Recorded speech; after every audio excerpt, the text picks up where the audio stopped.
abrir a palavra de Deus em João capítulo 14.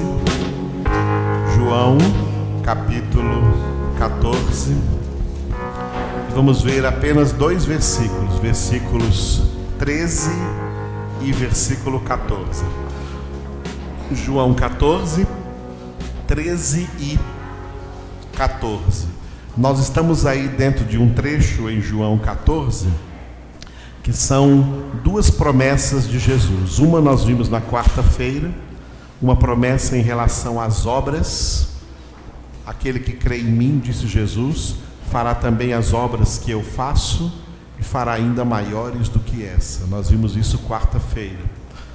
E agora há uma promessa de Jesus quanto às nossas orações, quanto às nossas petições, as coisas que pedimos ao Senhor. Uma promessa de Jesus aqui quanto às nossas petições a Deus em oração. Nós temos aqui, os dois versículos aqui na parede. Jesus declarou assim: e tudo quanto pedirdes em meu nome, isso farei, a fim de que o Pai seja glorificado no Filho. Se me pedirdes alguma coisa em meu nome, eu o farei. Repitam. E tudo quanto pedirdes em meu nome, isso farei, a fim de que o Pai seja glorificado no Filho. Se me pedirdes alguma coisa em meu nome, eu o farei. Vamos ouvir só as mulheres.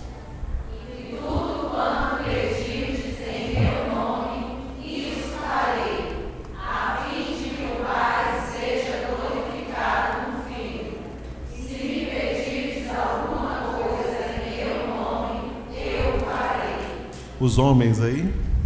E tudo quanto pedirdes em meu nome, isso farei, a fim de que o Pai seja glorificado no Filho.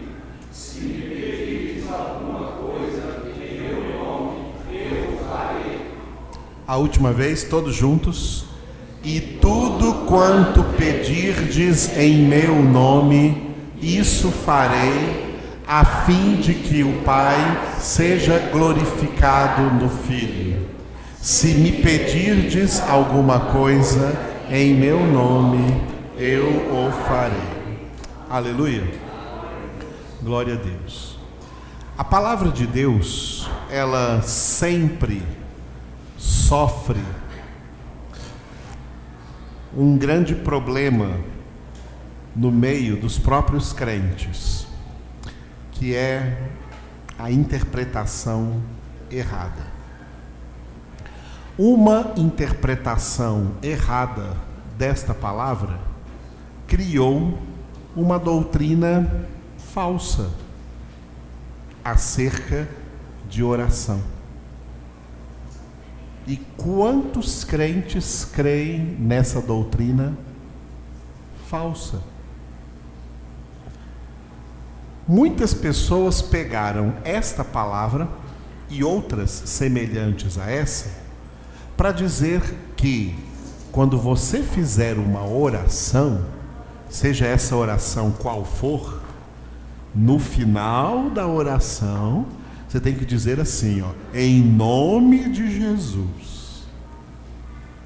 Porque se você não disser em nome de Jesus, a sua oração não será atendida. Para você orar, logo no final, quando você terminar, não esqueça de dizer em nome do Senhor Jesus. Pai, eu estou te pedindo isso em nome do Senhor Jesus. Porque se você colocar isso no final da sua oração, em nome do Senhor Jesus, é tiro e queda, você vai ser atendido. Essa doutrina está errada, irmãos. Eu fui pregar uma vez numa igreja e no final da pregação eu fiz uma oração e falei amém. Terminei a oração, amém. Aí o pastor veio no meu ouvido aqui: pastor, o senhor esqueceu de falar em nome do Senhor Jesus. O senhor tem que falar, senão fica inválida a oração. É mesmo, pastor? É como se disser no final de uma oração em nome do Senhor Jesus, isso vai trazer um poder mágico à oração para ela ser atendida. É como se o nome de Jesus fosse para ser usado de uma maneira supersticiosa. Olha, usa o nome de Jesus aí. Ou para orar, para pedir alguma coisa para Deus, ou, por exemplo, para expulsar demônios, como Jesus disse, quem crer em mim, Marcos 16, Jesus disse isso, né? Acompanharão esses sinais, um deles, expulsarão demônios em meu nome. Muita gente pegou essas palavras e interpretaram que se trata apenas de dizer o nome de Jesus, de pronunciar o nome de Jesus, que vai dar certo. Vocês já devem ter lido, por exemplo, no livro dos Atos dos Apóstolos, que os 7 filhos de um homem judeu chamado Seva, que praticava uma coisa que já existia antes de Cristo no judaísmo, que era o exorcismo judeu. A prática de exorcismo, a prática de expulsar demônios. Jesus condena o exorcismo, tá? Um dia eu vou explicar para você a diferença entre exorcismo e verdadeiramente uma libertação. A libertação só vem com o conhecimento da verdade. João 8,32, Jesus disse: e conhecereis a verdade, e a verdade vos libertará. Quando demônios são expulsos, mas essas pessoas que tiveram os demônios expulsos não conheceram a verdade, isso não foi uma libertação, isso foi um exorcismo. E quando acontece um exorcismo, acontece aquilo que Jesus falou: o demônio que sai da pessoa, ele volta com mais 7 piores, e entra, o estado dessa pessoa se torna pior do que antes, porque isso foi um exorcismo. Exorcismo era praticado pelo judaísmo, é praticado ainda pelo catolicismo, é praticado pelo espiritismo, é praticado pelo budismo.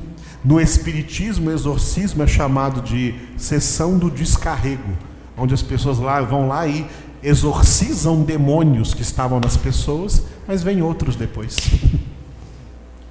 Isso é exorcismo. Jesus não é nunca foi um exorcista.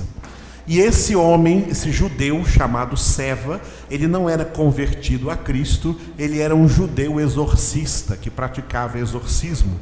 E os seus 7 filhos também praticavam isso.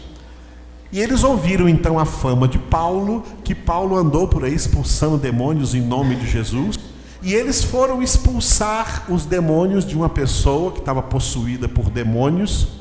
E chegaram lá e repreenderam para ver se funcionava, né? Repreenderam os demônios e ordenamos que vocês saiam dessa pessoa aí em nome de Jesus, a quem Paulo prega.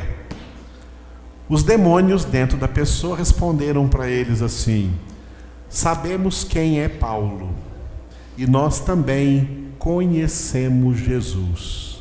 E vocês são quem? Eles usaram o nome de Jesus, mas não deu certo. O homem endemoniado caiu em cima deles, deu uma surra nesses 7 meninos, que eles saíram dali todo rasgados e arranhados. O nome de Jesus não é para ser usado como se fosse, uma varinha de condão, como se fosse um elemento mágico. Deus abomina a magia, O nome de Jesus, não é que o nome de Jesus tem que ser dito no final de uma oração. Depois que você orar, diga em nome de Jesus, porque aí vai acontecer o que você orou. Não, senhor. Está errado, porque não é isso que Jesus está ensinando aqui nessa palavra. O que Jesus está ensinando aqui é algo muito mais profundo. E que, para resumir, seria dizer o seguinte: não é a nossa oração que deve ser ali, então, acrescentado no final dela a expressão em nome do Senhor Jesus. É a nossa vida que tem que estar dentro, envolvida pelo nome de Jesus. Quando Jesus diz, tudo quanto pedirdes em meu nome, não é o que você pediu em nome, não é a oração, mas é você que estava orando, você que está em nome de Jesus. Estar em o nome de Jesus é estar em Cristo. A Bíblia usa muito a expressão em Cristo. É uma das expressões mais fortes da Escritura. Uma delas é Romanos capítulo 8, versículo 1, onde está escrito que de agora em diante nenhuma condenação há para os que estão em Cristo Jesus. O que é estar em Cristo Jesus? Estar em Cristo Jesus é estar no estado de salvação. O que eu coloquei aqui no quadro nessa noite, aqui logo abaixo desses 2 versículos que nós lemos aí de João 14, é uma definição inicial. Isso aí vai muito mais longe, tá? É apenas uma definição inicial dos únicos 2 estados espirituais que existem. Fisicamente, materialmente, geograficamente no mundo, né, existem muitos estados. Os estados são plurais. Só o Brasil tem mais de 20 estados. Nós estamos no estado de Goiás, aqui na cidade de Anápolis, no estado de Goiás. A palavra estado vem do verbo estar, onde alguém está. Em que estado essa pessoa está? Nós estamos no estado de Goiás. E por isso é que não estamos no estado de Minas, nesse momento. Não estamos no estado do Mato Grosso, nesse momento. Não estamos no estado de São Paulo, nesse momento. Não estamos em nenhum dos estados dos Estados Unidos, nesse momento. Nós estamos no estado de Goiás, aqui no Brasil. Esse é o nosso estado físico e geográfico nesse momento. Estado significa onde alguém está, e cada pessoa só pode estar em um estado. Ninguém pode estar ao mesmo tempo em 2 estados. O único que pode estar ao mesmo tempo em todos os estados é Deus, porque só Deus é onipresente. As criaturas de Deus, nenhuma é onipresente. Nem os homens, nem os anjos, nem o cosmos, nem a natureza, nem as árvores, nem os animais, nada é onipresente. Onipresença é um atributo exclusivo de Deus e incomunicável, um atributo que Deus não comunica para mais ninguém. Só Deus é onipresente e só Deus então tem o poder de estar, e de fato Ele está presente em todo lugar ao mesmo tempo, inclusive aqui conosco agora. Aleluia. Mas nós não somos onipresentes, só podemos estar em um estado, tá? Em um estado. Se estamos em um estado, não estamos em outro estado. No mundo espiritual, no reino espiritual, não existem muitos estados. Não existe uma pluralidade de estados. No mundo espiritual, só existem 2 estados. Só 2 estados. A palavra estado em latim é status. Só existe dois status, duas posições espirituais, dois ambientes espirituais aonde cada pessoa está. Os dois estados espirituais que existem podem ser resumidos como o estado de salvação e o estado de condenação. Diga: estado de salvação, estado de condenação. Aleluia. Estar em Cristo, tá? Estar em Cristo, por isso eu coloquei logo embaixo ali do estado de salvação. Estar em Cristo é estar no estado de salvação. E quem não está em Cristo, automaticamente está sem Cristo. Quem está sem Cristo está em que estado? Está no estado de condenação. Aqueles 7 filhos daquele judeu chamado Seva tentaram expulsar demônios em nome de Jesus, mas eles não conseguiram, nem mesmo usando o nome de Jesus, porque eles não estavam no estado de salvação, eles não estavam em Cristo, eles não eram convertidos. Eles eram pessoas sem Cristo. E o diabo não, os demônios não obedeceram, porque eles não têm Cristo. Quem não tem Cristo pode usar o nome de Jesus do jeito que quiser, que não vai funcionar nada.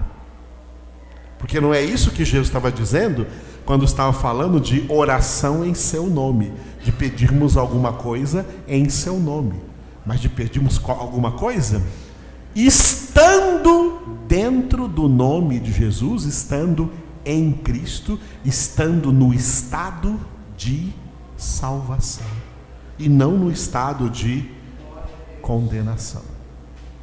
Então diga comigo: em Cristo, estado de salvação.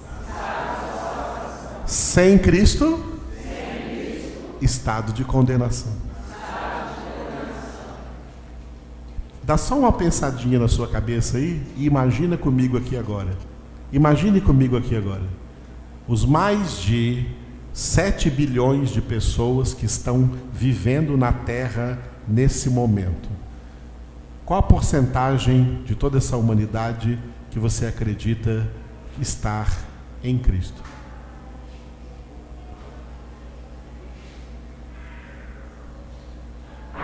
Né, irmãos?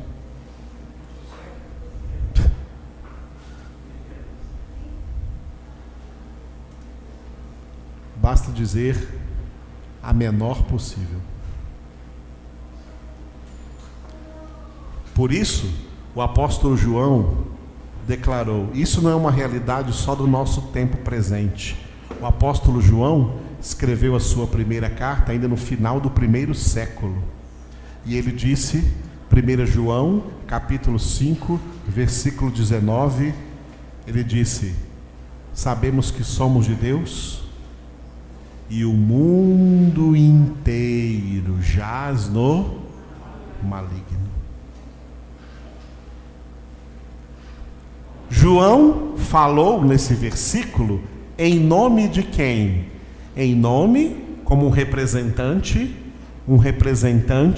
de todos aqueles que estão em Cristo, de todos aqueles que estão no estado de salvação. João estava no estado de salvação. Ele era um apóstolo do Senhor Jesus, o apóstolo amado, cheio do Espírito Santo, e ele, sob a orientação e inspiração do Espírito Santo, escreve dizendo qual é a realidade global, qual é a realidade universal, qual é a realidade mundial. Sabemos que somos de Deus, poucos de nós sabemos que somos de Deus. E o mundo inteiro, o resto tudo, jaz no maligno. O mundo ali que jaz no maligno, a palavra mundo ali em 1 João 5,19, ela significa a humanidade, as pessoas, todas as pessoas da humanidade. Quando você lê a palavra mundo na Bíblia, ela pode ter 3 significados. Primeiro, cosmológico, é o mundo criado, é a natureza. A natureza bonita que Deus criou, exuberante, bonita que está aí e que Deus criou e que o homem destrói. Segundo, o mundo, quando diz, por exemplo, Deus amou o mundo, esse mundo são os homens, é a humanidade. 1 João 5,19 é a humanidade. Sabemos que somos de Deus e o resto todo jaz no maligno. O mundo todo jaz no maligno. A humanidade toda, todas as pessoas jazem no maligno. E o terceiro significado de quando a Bíblia fala de mundo, né, é o sistema secular criado por causa do pecado da humanidade. A humanidade em pecado criou, dentro dessa situação de pecado, dentro desse estado de condenação sem Cristo, um sistema de vida que envolve nesse mundo tudo o que há no mundo. Envolve moda, envolve diversões, envolve até mesmo profissões, até mesmo trabalhos, até mesmo costumes, diversões e tudo que as pessoas fazem. E que João diz também em 1 João 2, tudo que há no mundo é a concupiscência da carne, a concupiscência dos olhos e a soberba da vida. Esse é o secularismo, o mundanismo, os costumes do mundo.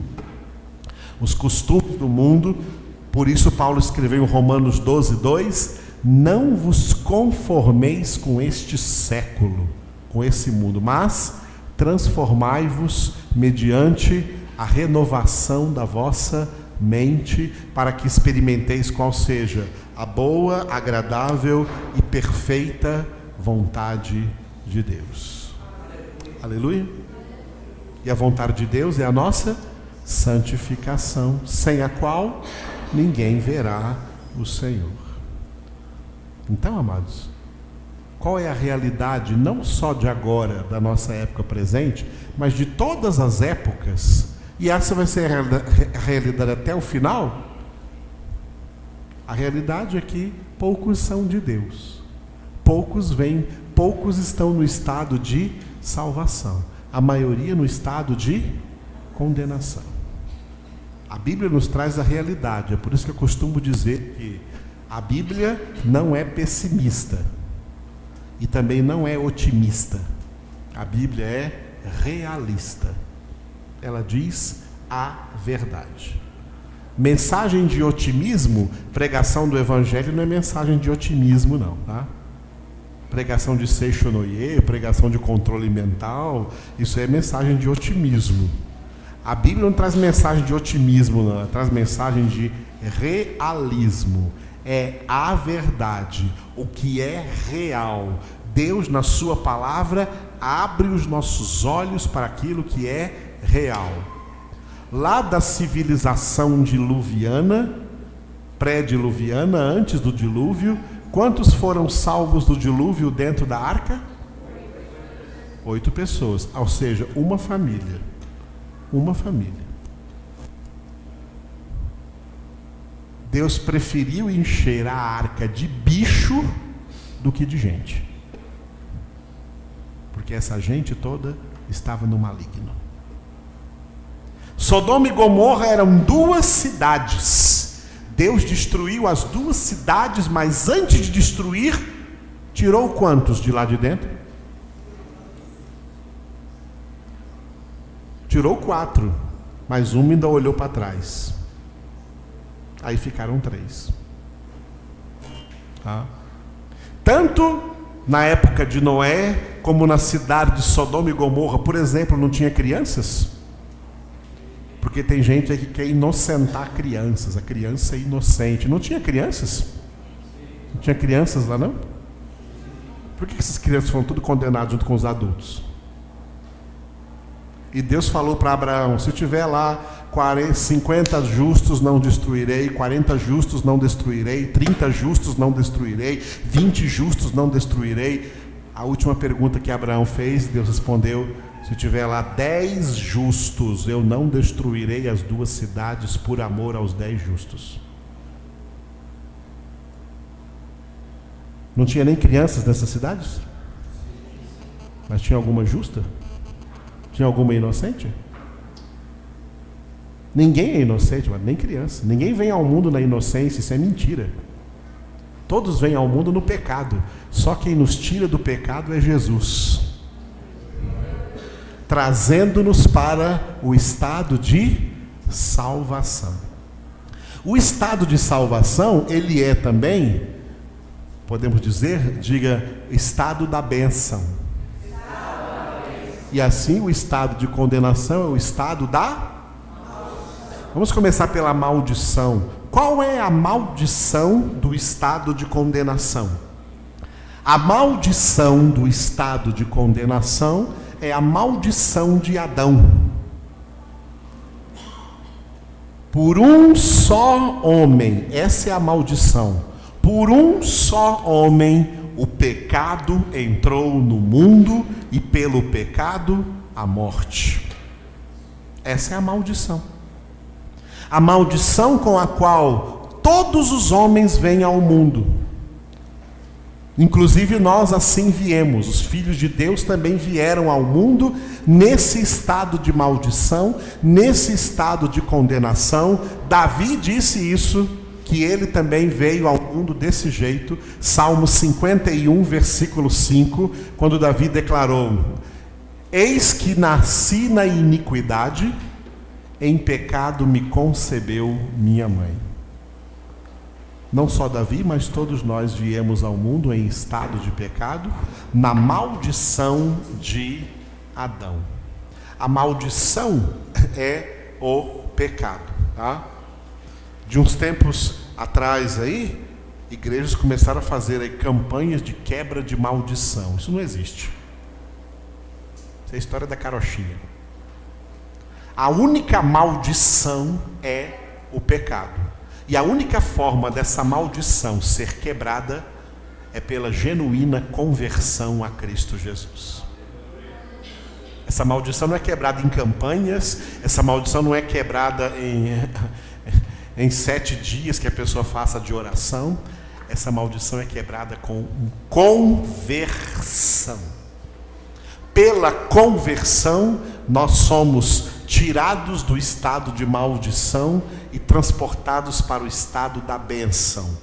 Definimos a maldição. A maldição é o pecado adâmico, a natureza adâmica pecaminosa. O que é a bênção? Bênção no singular. Ali está no singular, não no plural, porque é uma diferença entre bênção no singular e bênçãos no plural.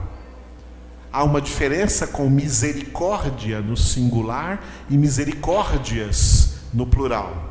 E também uma diferença de maldição no singular e maldições no plural. Aqui, tanto a maldição como a bênção estão no singular. O estado de condenação é o estado da maldição. E o estado de salvação é o estado da bênção. A bênção é a própria salvação.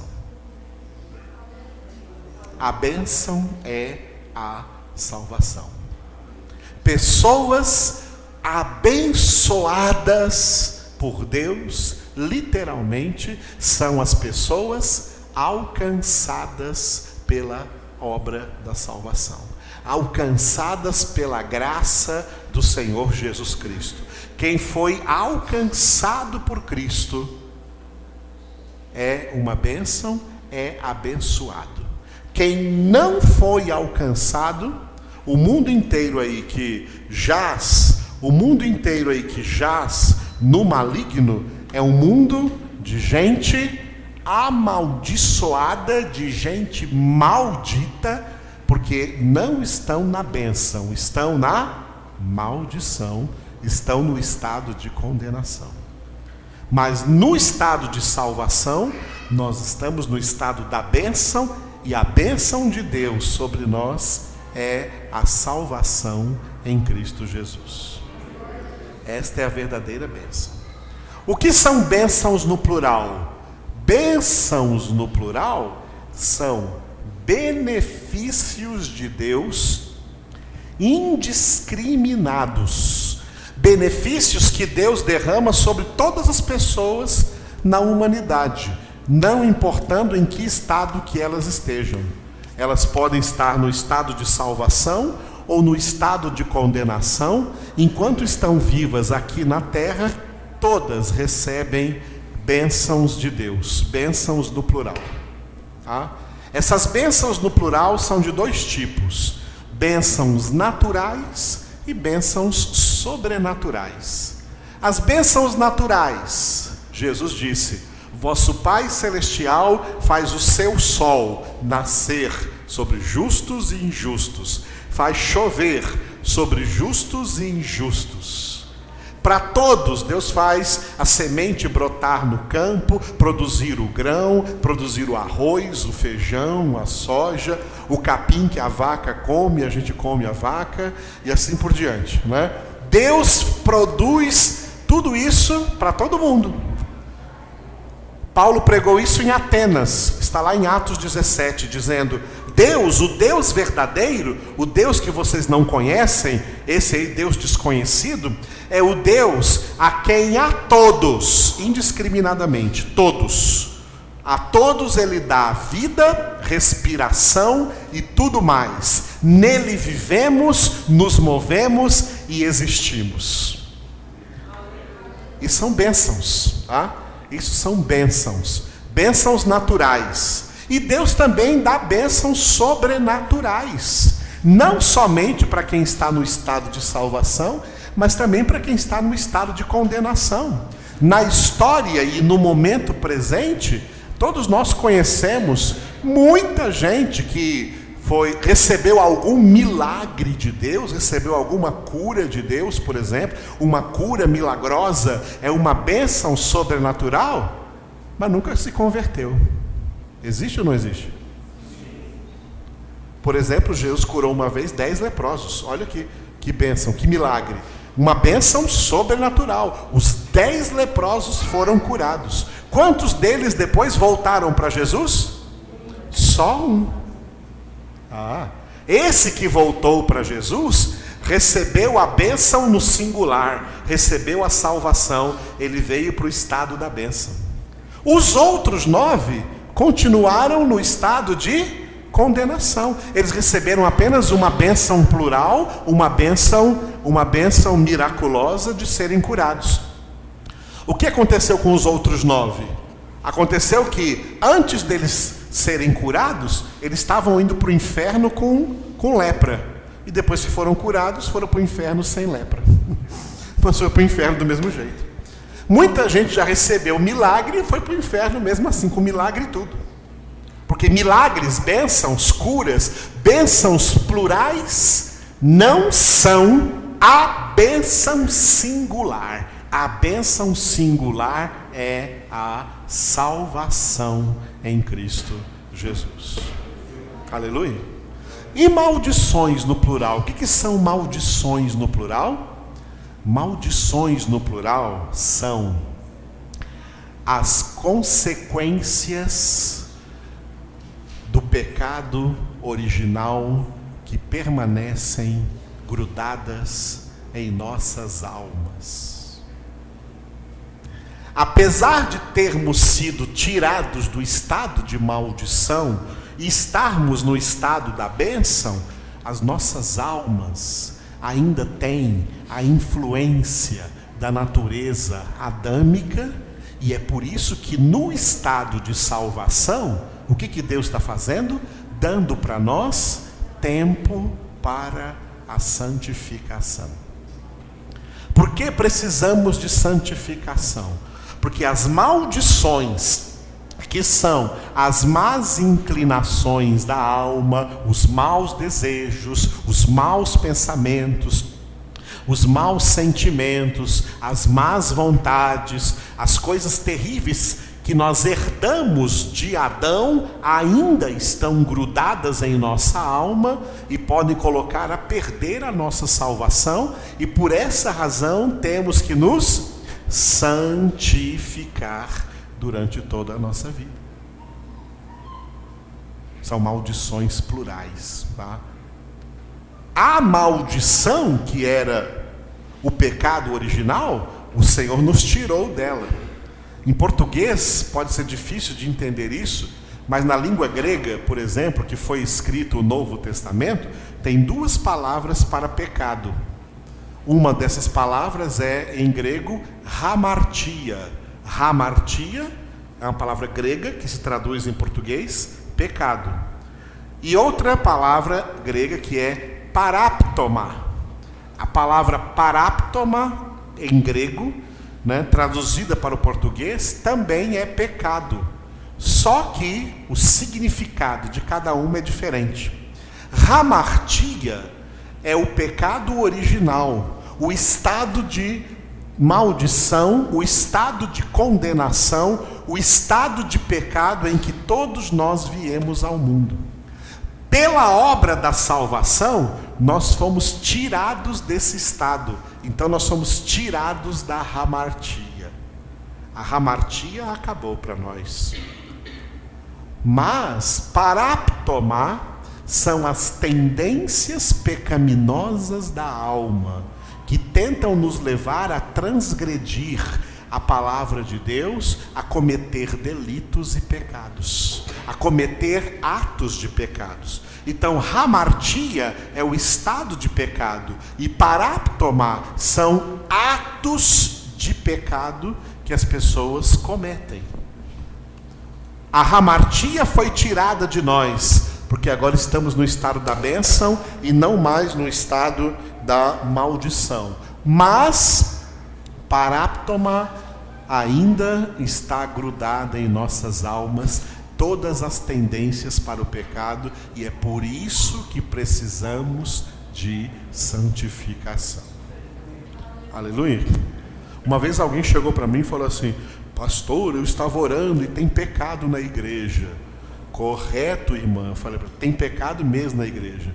Tem pecado em mim, tem pecado na senhora, tem pecado em todo mundo na igreja, e é por isso que todo mundo na igreja precisa de santificação. Abre os olhos, irmãos. Pessoas de Deus não são pessoas que não têm pecado. Pessoas de Deus são pessoas que estão lutando contra o seu pecado, lutando contra as suas tendências pecaminosas. E a Bíblia diz em Hebreus capítulo 12, versículo 4: na vossa luta contra o pecado, ainda não tendes resistido até o sangue. Até o sangue significa até a morte, viu? Estou falando isso porque um jovem uma vez perguntou para mim: eu tenho que resistir, quando ele leu esse versículo, eu tenho que resistir o pecado até eu começar a sangrar? Não, significa até o sangue, irmão, significa até a morte, tá? Até a morte.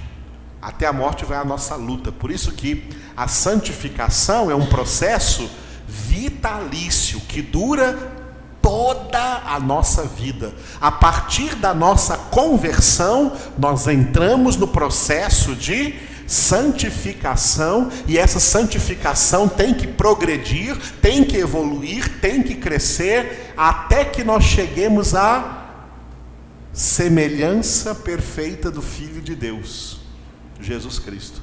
E isso só vai acontecer na glorificação, quando Jesus vier sobre nuvens e nos arrebatar para a glória. Até lá temos que nos santificar. E como Jesus não vai voltar, às vezes, antes da nossa morte, até a nossa morte temos que nos santificar. Aleluia. Lidando com essas maldições plurais agarradas em nossa alma, que são essas tendências para o pecado que todos nós temos. Irmãos, não se engane, todos nós. Por isso precisamos de santificação.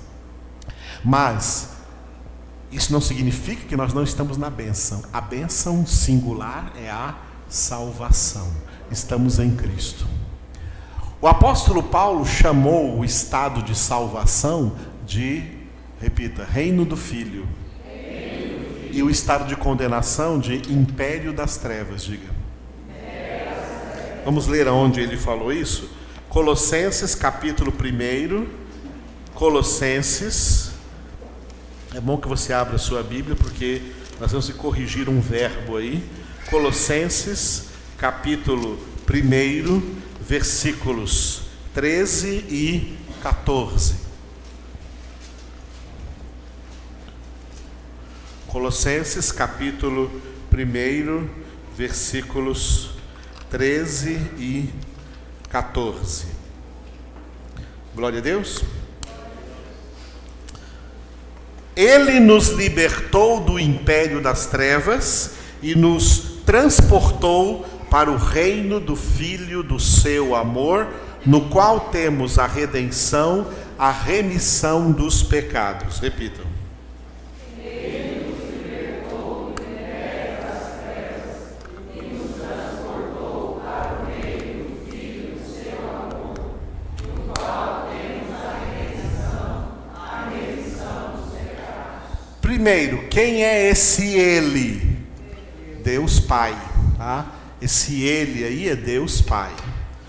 Segundo, Ele nos libertou. Na Bíblia que nós usamos aqui na igreja, que é a Revista e Atualizada, colocaram aqui em português o verbo libertar. Ele nos libertou. Quem tiver na Bíblia em casa, que mais usada nas igrejas por aí afora, que é a Revista e Corrigida, vai ter o verbo tirou. Ele nos tirou do império das trevas. Mas o verbo que Paulo usou quando ele escreveu aqui foi o verbo desarraigar, que é o verbo arrancar pela raiz. Então a tradução mais correta para esse versículo seria: Deus, Pai, o que ele fez? Ele nos arrancou pela raiz do império das trevas e nos transportou para o reino do Filho do seu amor, no qual temos a redenção, a remissão dos pecados. Aleluia. Por que o verbo, porque é importante esse verbo? Ele nos arrancou pela raiz. Raiz significa origem. A origem da nossa vida na terra foi no pecado. Tal como Davi, no Salmo 51, versículo 5, também nós nascemos em iniquidade, em pecado nossa mãe nos concebeu. Tá? Desde Adão, desde o pecado de Adão, todas as pessoas são concebidas, geradas e nascidas em pecado, e por isso que Jesus invalidou o primeiro nascimento para a salvação. Ele diz que para ser salvo tem que nascer de novo. Quem não nascer de novo não pode ver o reino de Deus. Quem não nascer de novo não pode entrar no reino de Deus. Esse novo nascimento que Jesus disse a Nicodemos em João capítulo 3 é a conversão, que é o primeiro nível da salvação. A salvação começa pela conversão, por essa obra de Deus na nossa vida. Quando nós somos convertidos, quando Deus pessoalmente veio no império das trevas, veio lá no estado de condenação onde nós estávamos e nos arrancou pela raiz. E nos transportou para o outro estado, para o estado da salvação, que é chamado aqui de o reino do Filho do seu amor. Nesse estado de salvação, nós temos a redenção, a remissão dos pecados. O que são essas duas coisas? A redenção e a remissão dos pecados. Vamos começar com a remissão. A remissão dos pecados é o perdão. Nossos pecados foram remidos porque foram perdoados. O perdão de Deus, preste atenção nisso que eu vou dizer agora. O perdão de Deus não é cancelamento do castigo. Nenhum castigo pelo pecado é cancelado. Deus não cancela nenhum castigo. Perdão, remissão de pecados, é transferência do castigo. Nós recebemos o perdão porque o castigo que nós merecíamos foi transferido para Jesus na cruz do Calvário. Na cruz, Jesus recebeu o nosso castigo. Ele não estava recebendo o castigo dele, porque ele não merecia castigo nenhum. O salário do pecado é a morte. E Jesus não merecia esse salário porque ele não tinha pecado. Então ele estava morrendo, recebendo aquele castigo no nosso lugar, para que nós então recebêssemos a remissão dos pecados, recebêssemos o perdão dos pecados. E o que é a redenção? A redenção é uma compra. Redenção significa compra. Em grego é apolitrosin, que significa uma compra. Mas é uma compra assim. É uma compra desse jeito. É como se você comprasse um produto numa loja, tá? Você compra um produto numa loja, deixa esse produto pago na loja, mas manda os donos da loja guardar esse produto embalado lá no depósito com um selo escrito vendido. E aí você fala para o dono da loja: olha, eu vou fazer uma viagem, quando eu voltar, eu vou resgatar a minha propriedade. Isso é redenção. Tá? Isso é redenção. Fomos comprados pelo sangue de Jesus, e o selo do Espírito Santo na nossa vida, tá? Está escrito comprados. Propriedade exclusiva de Deus. Somos propriedade exclusiva de Deus.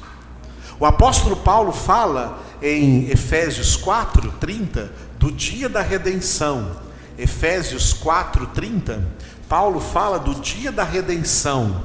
Ele diz assim, Efésios 4:30: e não entristeçais o Espírito de Deus, no qual fostes selados para o dia da redenção. Quem achou aí, repita.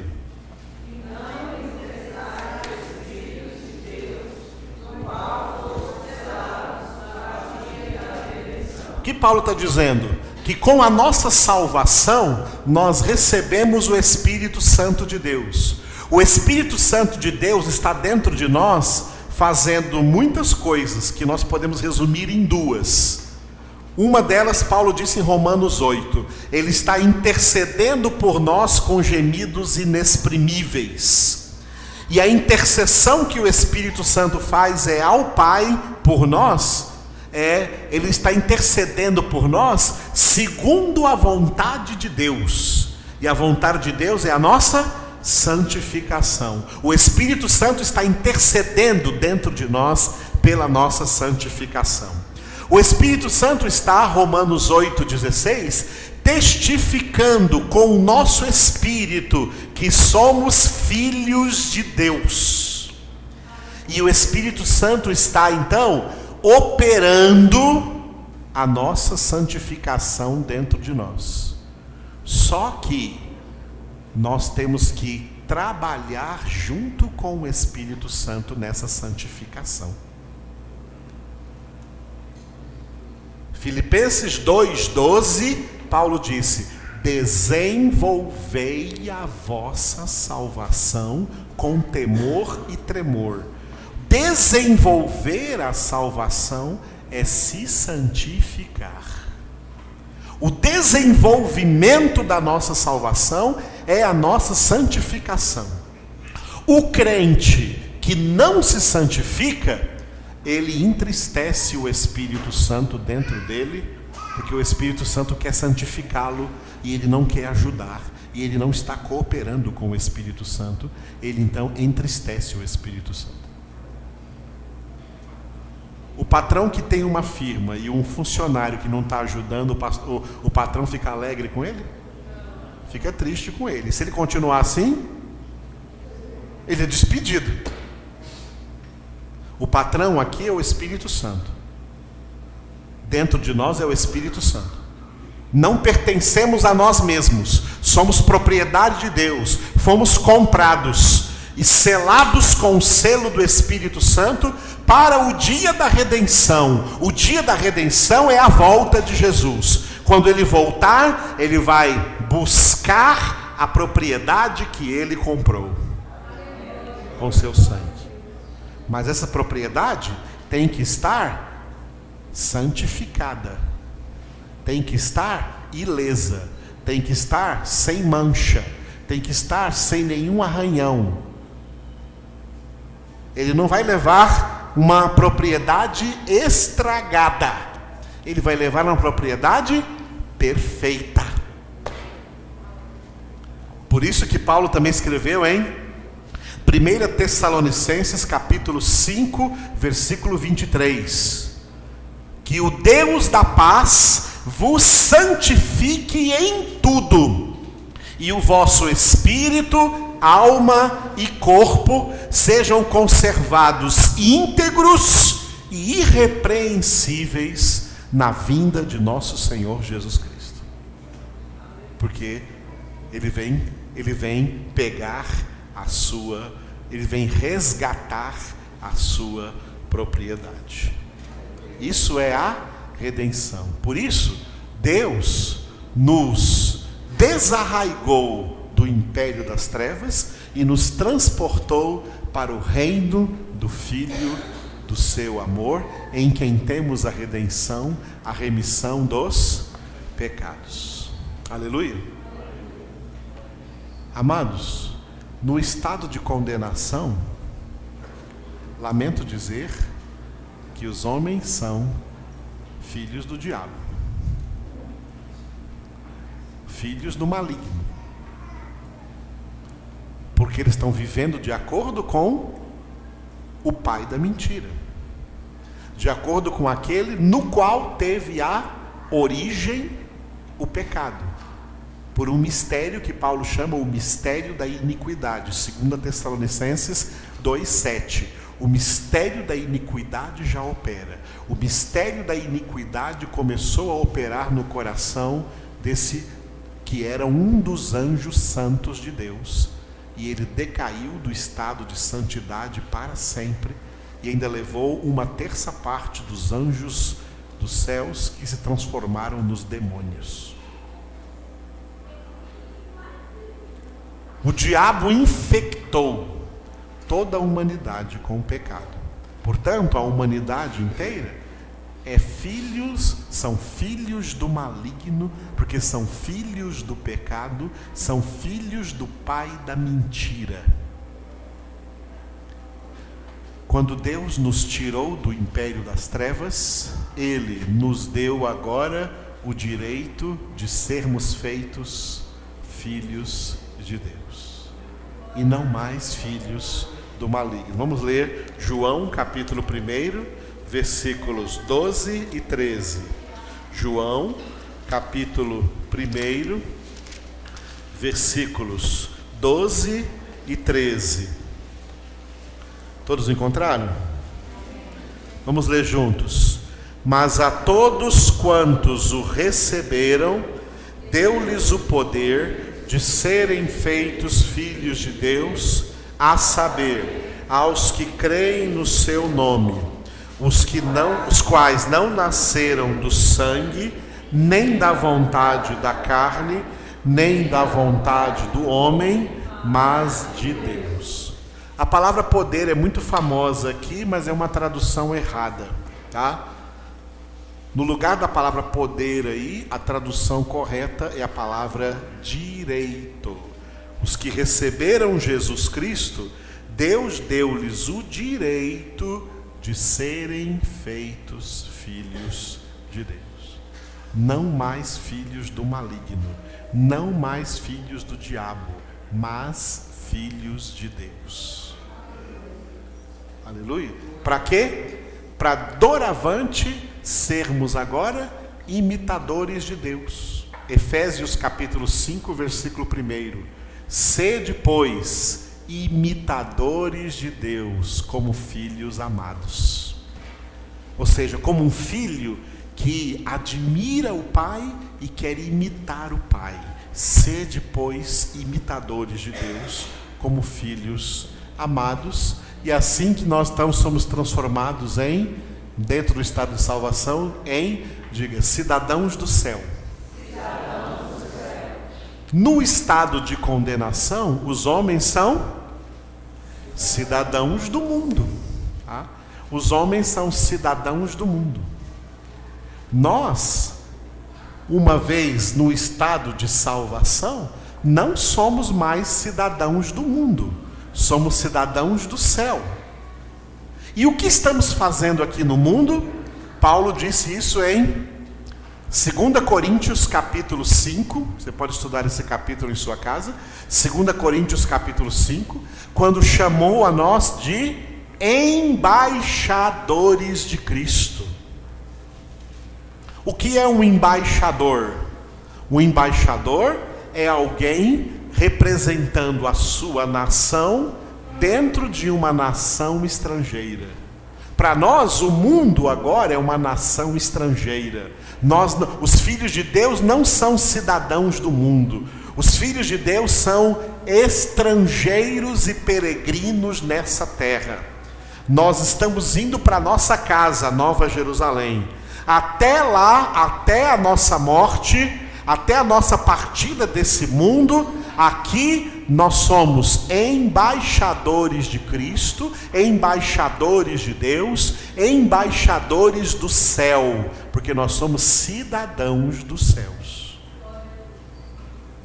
O embaixador americano no Brasil, o embaixador dos Estados Unidos no Brasil, ele mora no Brasil, na embaixada norte-americana que está instalada no Brasil, mas ele está no Brasil não para ser brasileiro, ele está no Brasil para representar os Estados Unidos aqui no Brasil.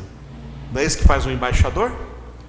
Nós também. Nós estamos no mundo não para sermos mais do mundo, porque quando nós éramos do mundo, nós estávamos no estado de condenação, nós estávamos sem Cristo, estávamos debaixo da maldição de Adão e no império das trevas, e o diabo tinha autoridade sobre nós.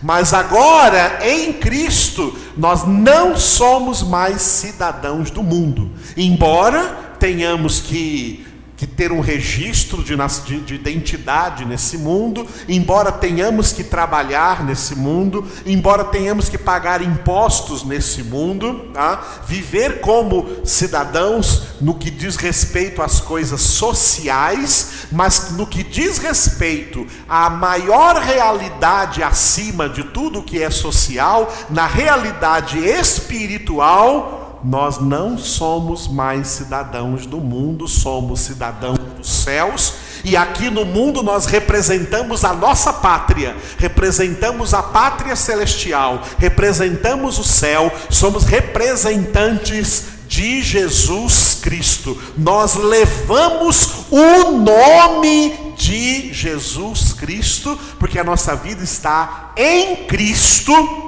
E tudo que nós fazemos, não é o nosso nome que nós estamos colocando em jogo, é o nome de Jesus. Na sua casa você representa Jesus. Dirigindo o seu carro na rua, você representa como Jesus estivesse dirigindo o seu carro na rua. No seu trabalho, você representa Jesus lá no seu trabalho. Na sua faculdade, na sua escola, no seu cursinho, você representa Jesus ali.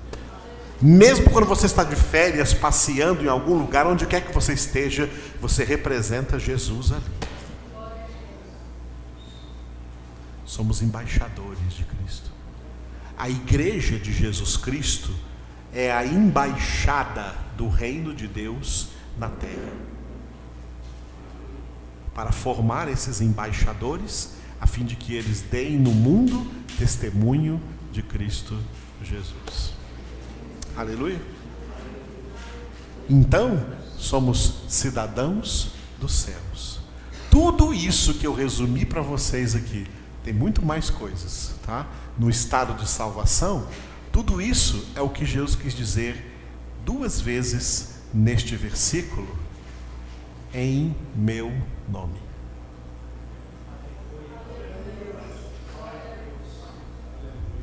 Qual é a cabeça de um cidadão do céu? Qual é a cabeça de um filho de Deus? Qual é a cabeça, qual é a mente de alguém que está no reino do Filho, que está no estado da bênção? Qual é a mente de alguém que está em Cristo? Paulo deu essa resposta para nós em 1 Coríntios, capítulo 2, versículos 15 e 16. Ele disse: o homem espiritual julga todas as coisas e não é julgado por ninguém, pois quem conheceu a mente do Senhor que o possa instruir? Nós, porém, temos a mente de Cristo. O que é a mente de Cristo? O que se passa na mente de Cristo? Está tudo aqui. Aqui está a mente de Cristo. É a mente de Cristo que renova a nossa mente.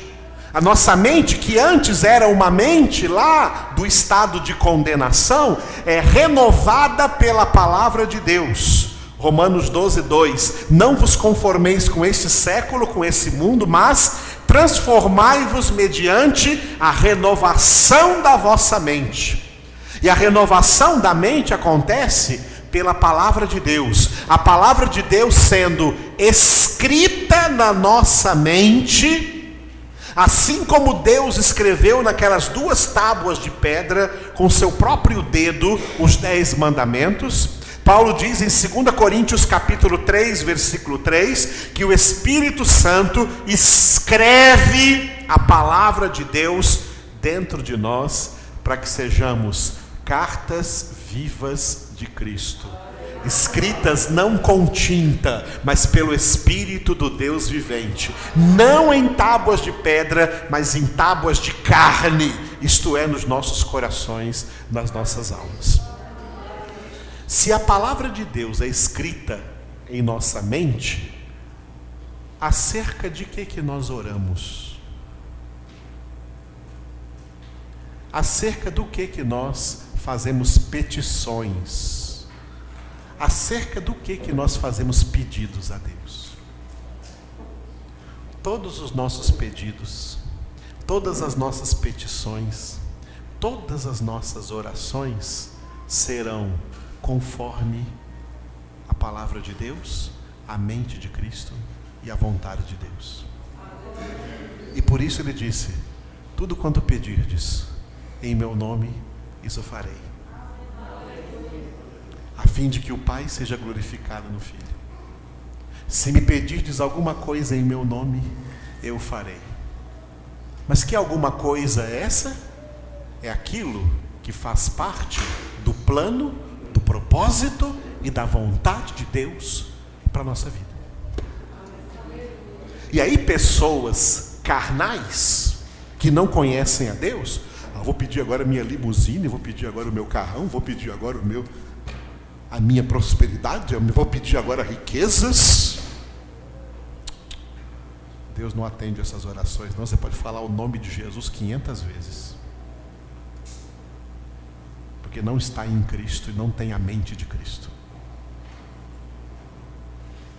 Quem tem a mente de Cristo aprende a orar de acordo com os critérios da palavra de Deus e da vontade de Deus, que é boa, agradável e perfeita. E a vontade de Deus é a nossa santificação. E quando oramos de acordo com a vontade de Deus, estamos buscando em primeiro lugar o seu reino e a sua justiça. E não precisamos nos preocupar com coisas materiais, porque o que nós necessitamos o nosso Pai Celestial sabe. Filipenses 4,19, Ele é poderoso para suprir cada uma das nossas necessidades em Cristo Jesus. Romanos 8,32, aquele que não poupou seu próprio Filho, mas que por todos nós o entregou, como não nos dará também graciosamente com Ele todas as coisas? Nas últimas décadas, os crentes foram levados a orar só por coisas materiais, só para se enriquecer na terra, só para se dar bem na terra. Essas orações são iníquas, porque os evangelhos que essas pessoas ouviram são falsos, não é o evangelho de Cristo Jesus. E os pregadores que pregaram são lobos, são mercenários, são ladrões e não verdadeiros pastores. E eles atraíram e atraem muita gente, porque essas pessoas também são cobiçosas, ambiciosas e querem ficar ricas às custas do nome de Deus e às custas do nome de Jesus. O evangelho não é para isso, não. O evangelho é para que nós ajuntemos tesouros na glória. Porque onde está o teu tesouro, aí está o teu coração. Não foi isso que disse Jesus? Aleluia. Por isso, o que nós estamos tocando aqui nesses 2 versículos de João? Estamos tocando num tema muito importante na Escritura e que os crentes de hoje estão ignorando por completo. Qual é, de fato, a teologia bíblica sobre a oração? As pessoas não sabem orar, mas também não querem aprender. E pensam que oração é fazer de Deus como um gênio da lâmpada. E a Bíblia, como se fosse a lâmpada, eu esfrego e sai um gênio que vai realizar todos os meus desejos. Pensam que é uma fábula. Por isso Paulo diz que as pessoas estão rejeitando a verdade e se apegando a fábulas. Como se Deus fosse um gênio que vai aparecer para fazer seus desejos, para fazer suas vontades. Isso é mentira, isso é fábula. A verdade é que Deus nos chamou em Cristo Jesus para sermos santos e irrepreensíveis perante Ele.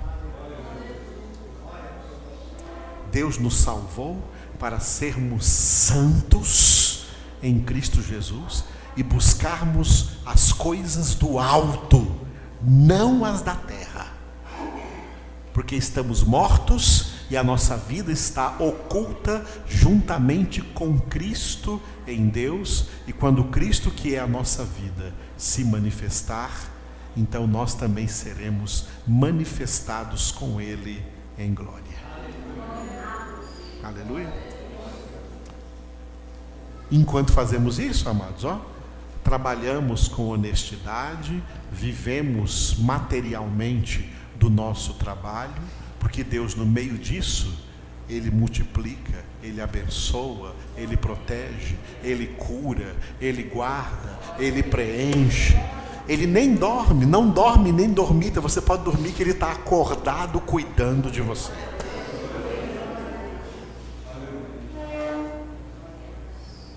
O povo evangélico não tem mais essa fé. Estão virando incrédulos, estão virando pagãos que têm que pagar o preço para ganhar coisas na terra. Estão virando religiosos, estão perdendo a salvação. Estão entristecendo o Espírito Santo, e quem entristece o Espírito Santo pode chegar a 1 Tessalonicenses 5,19, a apagar o Espírito Santo, e se apagar o Espírito Santo, perdeu para sempre a salvação. Hebreus 10, no final, diz: não somos dos que retrocedem para a nossa ruína, mas somos de manter a fé pela nossa salvação em Cristo Jesus. Aleluia. Aí sentadinho igual você está, feche os seus olhos agora. Faz um silêncio agora, porque o Espírito de Deus está derramando essas sementes no seu coração.